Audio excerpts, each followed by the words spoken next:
अभी तो शुरुआत है और बहुत मारेंगे तुम्हें पाकिस्तानियों, बहुत मारेंगे। तुम्हारी 100 पीढ़ियां याद रखेंगी कि नरेंद्र मोदी भारत का प्रधानमंत्री है। भूल मत जाओ, यह भारत की दृढ़ता है, इतनी मजबूत देश है। इनकी इतनी जुर्रत कि टारगेट करे भटिंडा को, आदमपुर को। तब उसके बाद हमने भेज दी अपनी सिस्टम, अपने ड्रोन, अपने अल्ट्राटेक मिसाइल्स भेज दिए दोस्तों। और खुशी की बात यह है कि लाहौर को हमने खत्म कर दिया। लाहौर का एयर डिफेंस सिस्टम आज रात खत्म हो चुका है। आज इस वक्त लाहौर के पास कोई एयर डिफेंस नहीं है, यानी कि अगर हम मिसाइल फेंके तो उनको बचाने वाला तो कोई आने वाला ही नहीं है। शहबाज शरीफ खुद भाग जाएगा दोस्तों। उसके साथ साथ खोटनी खत्म। तस्वीरें देखिए और देखिए किस तरह की टारगेटिंग हुई है। हमारी टारगेटिंग कोई ऐसी वैसी नहीं है। हमारी ड्रोन जाती है, आराम से सेटल डाउन करती है और 100 मीटर की दूरी में हमारे जो टेलीस्कोप होता है उस ड्रोन के अंदर वो टारगेट करता है कि वही ठिकाना है।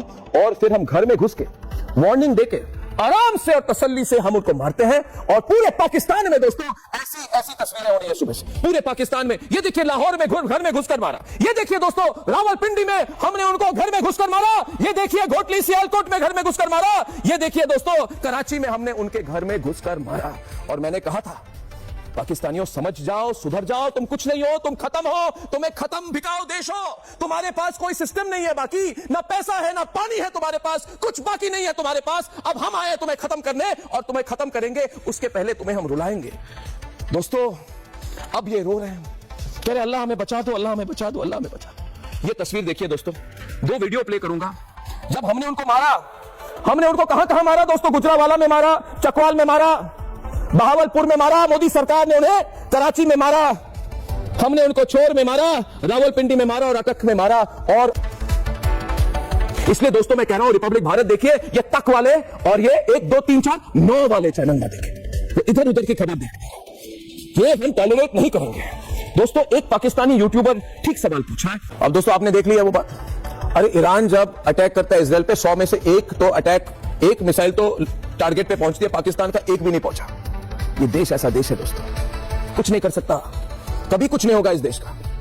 कल आईएमएफ की मीटिंग है, भीख मांग के आईएमएफ के सामने जाने वाले $1 बिलियन दो, $1 बिलियन दो, कुछ नहीं मिलने वाला इस बारे में। और उसके बाद इनकी मीटिंग हुई दोस्तों। ये जो है ये पाकिस्तान के नेशनल असेंबली में ये सेनेटर मिले कि क्या करें क्या करें। भारत ने अटैक कर दी, इस बार ये अलग तरह का नरेंद्र मोदी का भारत है, किसी की बात नहीं सुनता। नरेंद्र मोदी ने कह दिया, आप नरेंद्र मोदी के साथ क्या करें, नरेंद्र मोदी के सामने झुके रोए, क्या करें। तो उसके इस सब के बीच पाकिस्तान की जो पॉलिटिशियन है, ये तो खुद फौज में रहा हुआ पॉलिटिशियन है, इसका नाम है ताहिर इकबाल, ये रोना शुरू कर दिया, बचाओ बचाओ बचाओ, अल्लाह ताला हमें बचाओ भारत से। देखते हैं, देखिए दोस्तों ये हालत है इनकी, साइकोलॉजिकली ये खत्म देश है। देखिए हमारी कमी है, हम मजबूर है, हम गुनाहगार हैं, लेकिन रब ने दावा हम तेरे हबीब के उम्मती है, आप चले जाएं उधर फिलिस्तीन में चले जाएं, कश्मीर में चले जाएं, जहां भी जाएंगे मुसलमानों के साथ वो ऐसे रो रहा। हमारी कमी है, हम मजबूर हैं, हम गुनाहगार हैं, लेकिन रब ने दावा हम तेरे हबीब के उम्मती है, आप चले जाएं उधर फिलिस्तीन में चले जाएं, कश्मीर में चले जाएं, जहां भी जाएंगे मुसलमानों के साथ वो ऐसे रो रहा। हमारी कमी है, इस तरह से रो रहे थे। अभी इस वक्त दोस्तों इस वक्त at this moment army chief सेना प्रमुख अजीत डोवाल जी और प्रधानमंत्री जी के साथ बैठे हुए हैं और शायद सिंदूर 3 ऑपरेशन शुरू होगा, तभी शुरू करेंगे अगर ये और कुछ करने की हिम्मत रखेंगे। हिम्मत नहीं है मगर ये कुछ भी कर सकते हैं, ये पाकिस्तानी है, ये कुछ भी कर सकते हैं, झूठे देश है, कुछ भी कर सकते हैं, इसमें कोई चांस नहीं ले सकते हम। दोस्तों ये कह रहे हैं कि हमने सिविलियन टारगेट को मारा, ये गलत बात है। हमने कोई सिविलियन को नहीं मारा, हमने कोई सिविलियन टारगेट को नहीं मारा, हमने उनके एयर डिफेंस सिस्टम को खत्म कर दिया जो चीन ने उनको दिया था फ्री में, मुफ्त में। अब मजा आएगा, चीन को ये ईएमआई देते रहेंगे मगर सिस्टम काम नहीं कर रहा है इनका। दोस्तों सबसे बड़ी तस्वीर जो पूरी तरह से 100% प्रूफ ये है, जब ये सारे मिलकर देखिए, एक तस्वीर है जहां पे सामने हफीज सईद के लोग हैं, लश्कर तोयबा है, जैश ए मोहम्मद सामने खड़ी हुई है और पीछे इनके जनरल ब्रिगेडियर पूरी पाकिस्तान की फौज खड़ी हुई है।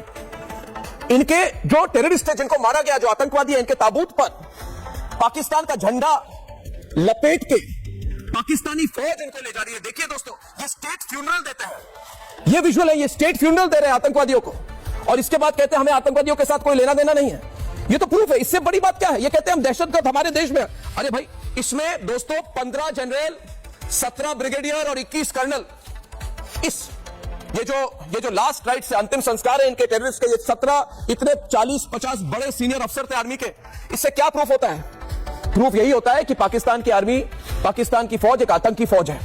और लास्ट खबर जो बहुत अच्छी खबर यह है कि जो मसूद अजहर के परिवार के 10 लोग मारे गए हैं और उनमें है रऊफ अजहर। ये रऊफ अजहर कौन है दोस्तों? ये रऊफ अजहर मसूद अजहर का भाई है, ऑपरेशनल हेड था जैश ए मोहम्मद का, मास्टरमाइंड था कंडहार अटैक IC-814 का। बहावलपुर के स्ट्राइक में रऊफ अजहर को मारा गया। टॉप 5 टेररिस्ट में से एक है और इसी ने पार्लियामेंट अटैक कराई थी, इसी ने पठानकोट की अटैक कराई थी। दोस्तों सब कुछ बिल्कुल क्लियर है। अब सिंदूर 3, ऑपरेशन सिंदूर 3 शुरू होगा कि नहीं मैं नहीं कह सकता, मगर एक बात क्लियर है, ये नया भारत है, हम कोई नॉनसेंस टॉलरेट नहीं करेंगे। बहुत क्लियर है अपने पॉइंट ऑफ व्यू में कि आओ भाई इस बार कोशिश करोगे तो बिल्कुल तुम्हें खत्म कर देंगे। 100 साल का हिसाब तुम्हें हम दिखा देंगे। तुम्हारी औकात पाकिस्तान हम दिखा चुके हैं, इसके बाद तो तुम्हें खत्म कर देंगे। लोग कह रहे हैं क्या पीओके वापस आ जाएगा? मुझे तो लग रहा है जो मूड है सरकार में कुछ भी हो सकता है, जो मूड है सरकार में कुछ भी हो सकता है। दोस्तों ये पाकिस्तान की फौज तो बलूचिस्तान लिबरेशन आर्मी से डेली मार खाती है। एक और तस्वीर देख के मैं आपको कंप्लीट करूंगा। ये बलूचिस्तान लिबरेशन आर्मी की जो फौज है ये ऐसे उड़ाती है पाकिस्तानियों को, ऐसे उड़ाती है डेली। आज 150 पाकिस्तानी सिपाहियों पर अटैक किया है बलूचिस्तान लिबरेशन आर्मी में। ये कहां टारगेट करेंगे, कहां टेक ऑन करेंगे भारत की फौज को? इसलिए दोस्तों जो ऑन द ग्राउंड असेसमेंट और रिपोर्ट मेरी है वो है कि एडवांटेज इंडिया। ये कोई खेल का मैदान नहीं है, मगर अगर पाकिस्तान फिर टारगेट करने की कोशिश करे तो जैसे कहते हैं उस रात की सुबह नहीं होगी।